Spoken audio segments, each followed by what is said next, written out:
Today we're going to be talking about the war on terror, and my question to you is the war on terror an oxymoron?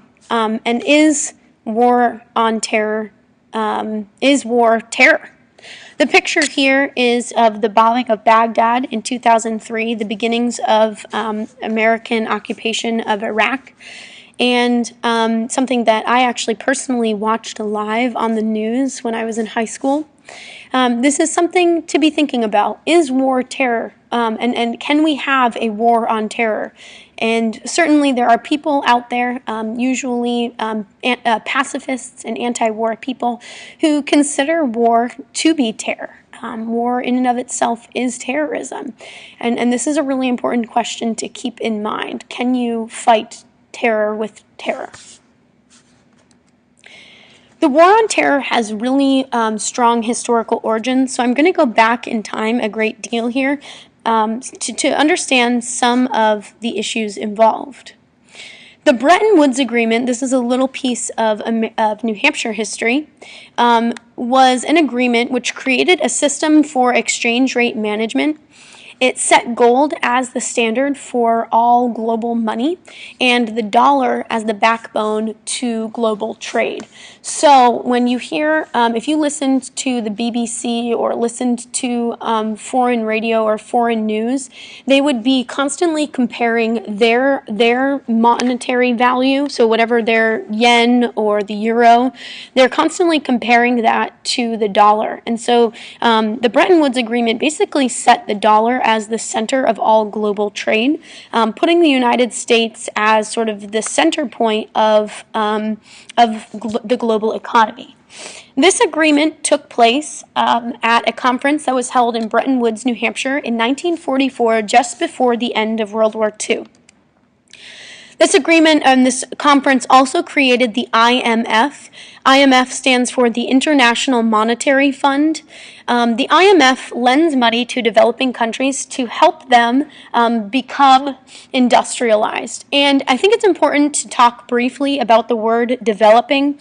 I'm using that word because it's the word that we use most frequently in the United States, but it's a heavily biased word. It implies that countries abroad that are not industrialized, do not use machinery and have as high of production as we do, that those countries aren't developed.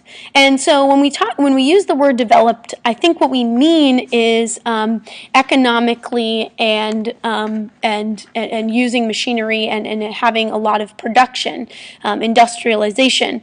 But it does sort of have this meaning that cultures that are not industrialized are not as valuable. And I think that's an interesting thing to be thinking about.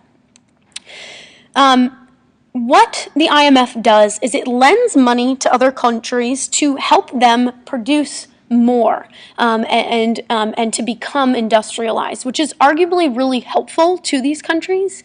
However, there's another side to that, which is that anytime you loan somebody money, you're not really helping them. I mean, you are helping them, but you're also helping yourself. And so major critics of the IMF argue that, and this is to help us understand the events of September 11th, major critics of the IMF argue that these loans are not designed to help developing countries, but rather to make them debtors to the developed countries. And there's a lot of ways to look at that, and you can think about Reaganomics and sort of trickle-down effect and how having a pipeline or having, new machinery or new means of production or these loans that would allow them to do X, Y, or Z might help a country. And certainly maybe on average bring everything up. But in reality, whenever you take out a loan, the person who's giving you that loan is also making money off of you. Now, we take out loans for a number of reasons: to have cars, to go to college, to to buy a house, all these different things, and you are benefiting from that loan, absolutely. But the loaner is also making money off of you, or the lender. So the big critics of the IMF argue that these loans aren't really helping debtor countries.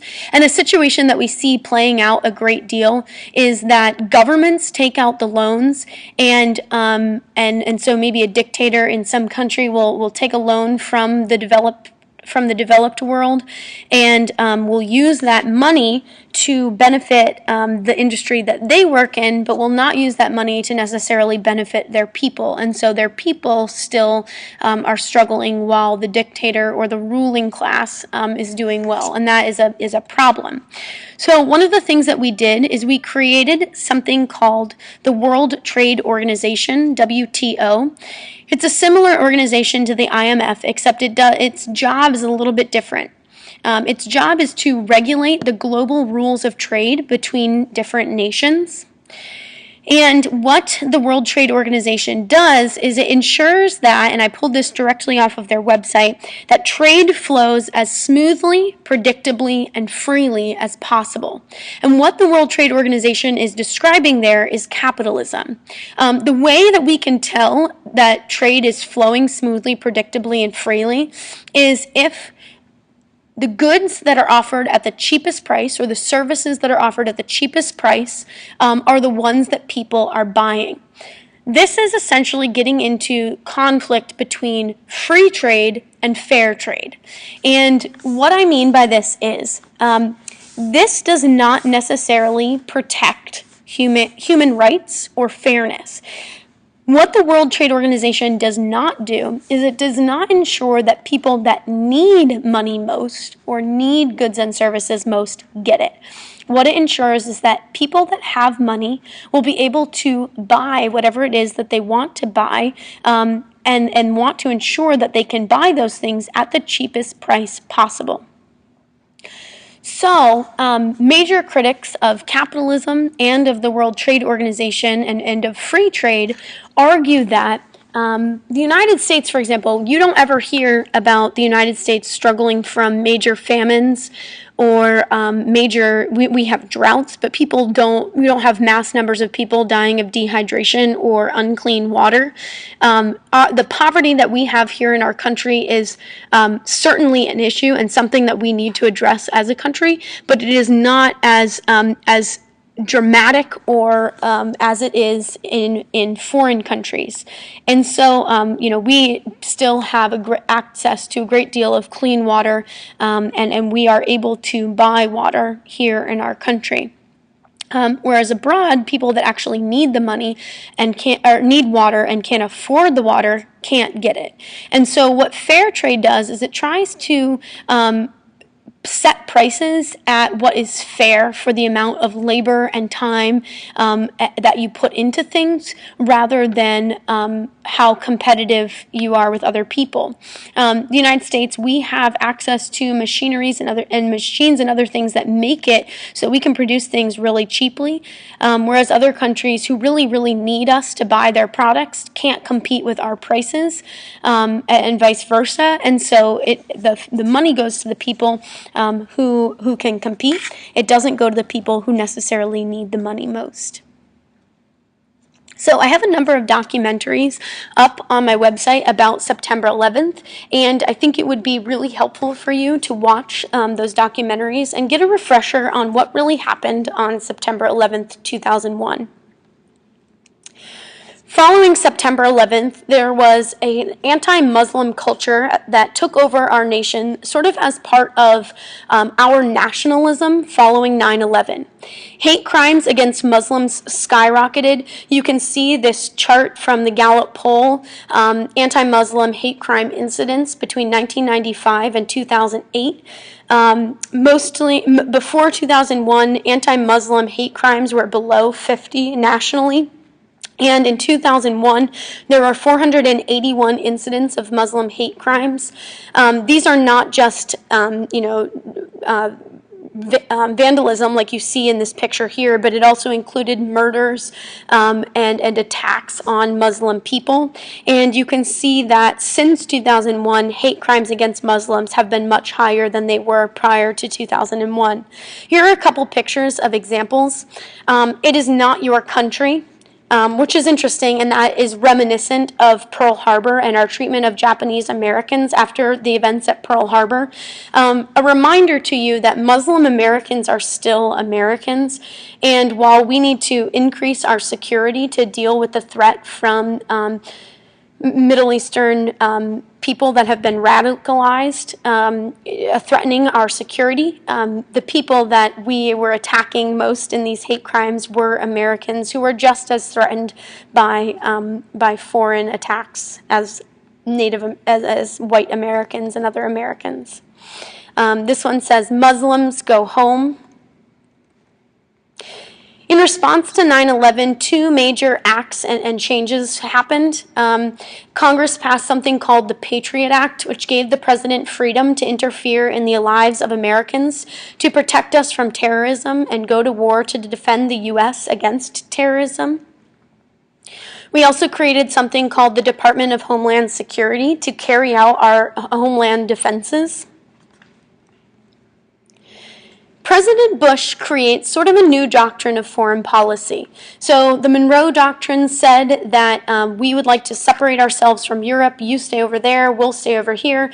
Europeans follow that. We certainly don't, given our involvement in World War I and II. But that's the Monroe Doctrine. The Truman Doctrine says wherever communism is, we will be, and we will try to containment. It's the containment policy.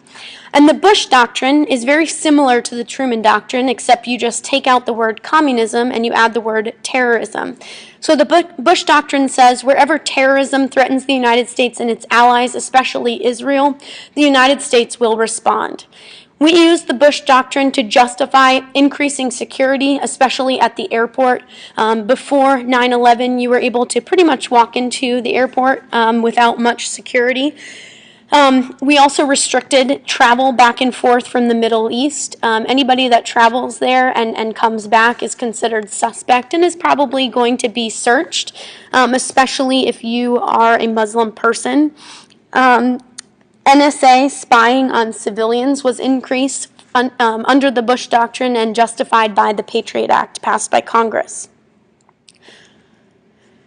One of the important things in understanding opposition to the war in Iraq and also desire for war in Iraq is understanding the issue of WMDs. Al-Qaeda, the organization behind 9/11, was hiding out in Afghanistan. Bush and his advisors lied to the American public to justify going to Iraq. Obviously, Saddam Hussein is a pretty terrible dictator, and as evidenced by the fact that when the United States topples his regime in 2003, the Iraqi people and the government that they created found him guilty of crimes against humanity and execute him.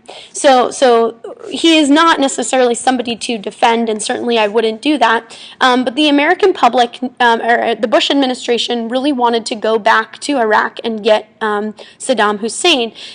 Interestingly, though, Saddam Hussein had nothing to do with the attacks on September 11th, but in the midst of all this nationalism following September 11th, the American people were sort of willing to do whatever it took to stop terrorism like this. Saddam Hussein was an awful dictator who killed opposition groups in his own country. He was killing off members of different religious sects as well as the Kurds. What President Bush claimed was that Saddam Hussein had weapons of mass destruction, WMDs. Weapons of mass destruction, some examples of them are chemical and nuclear weapons, things that have been outlawed since World War I and World War II. This political cartoon is highly critical of President Bush. It says, WMD, weapon of mass deception. It's pretty widely accepted now, although it wasn't at the time, and we know now after having been into Iraq, occupying Iraq, overthrowing Saddam, and searching for weapons of mass destruction, that there were no weapons of mass destruction. But if you watched the news after September 11th, the Bush administration was constantly saying weapons of mass destruction, trying to convince the American public that Saddam Hussein had these weapons and was going to be selling them to terrorist groups like the Taliban and Al-Qaeda. And this this really heavily concerned Americans and got a lot of Americans on board with going to Iraq. I should note that there was a small majority as we were going into the war in Iraq. All but one of our senators voted for the war, in favor of the war, and most Americans were in favor of the war. But at the time, there was a small majority that did not, understand the connection between Iraq and September 11th, and largely because there wasn't one. And also, this small majority was pacifist and thought perhaps we don't need to go into Iraq. Maybe this is just another war for oil, like the Gulf War, and were heavily critical of that and wanted to find a more sustainable way to deal with our energy issues in our country. That minority group grew, and by 2008, 64% of Americans were opposed to our involvement in Iraq. One of the other major criticisms of our involvement there is that we went in unilaterally. Multilateral and unilateral are two terms to describe doing something with a multitude of people, with a group of people, or doing it on your own. See the root word uni there, universal, on your own, one.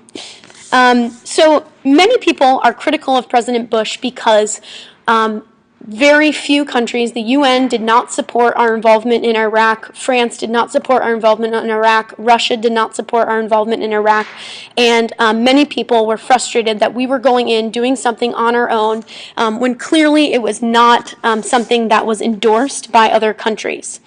Only the United Kingdom supported us. France, Russia, and our other allies did not.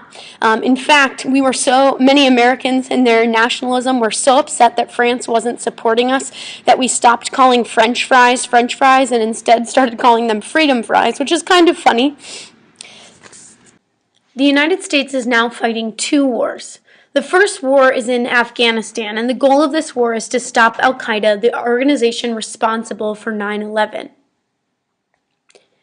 This war wasn't very justified, and this is really the war on terrorism, trying to go in and stop the terrorist organization that's not associated with any nation in particular.